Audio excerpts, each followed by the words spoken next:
আপনার সামনে আরো কিছু টোপ দিয়েছে, নারী। কি দিয়েছে? নারী। কারণ যুবকদের সবচেয়ে আকর্ষণীয় বস্তুটা কি? একটা সুন্দরী মেয়ে, তাই না? সত্য কথা বলছে। আল্লাহ পাক কোরআনে বলেছেন, যুয়িনা লিন-নাস হুব্বুশ শাহাওয়াতি মিনান নিসা। মানুষের জন্য 6টা বস্তুকে সুশোভিত করা হয়েছে, তার মধ্যে 1 নাম্বার নিসা, মহিলা। মানে আমাদের কাছে সবচেয়ে পছন্দের জিনিস কি? একটা প্রিয়তম সুন্দরী স্ত্রী, তাই না?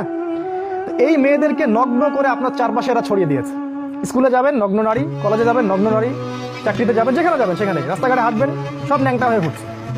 আমাদের নবীজি বলেছেন, শেষ জামানে এক শ্রেণীর মেয়ে আসবে যারা কাপড় পরেও ন্যাংটা থাকবে। থাকে না? এগুলা কি ব্যাখ্যা করার দরকার আছে?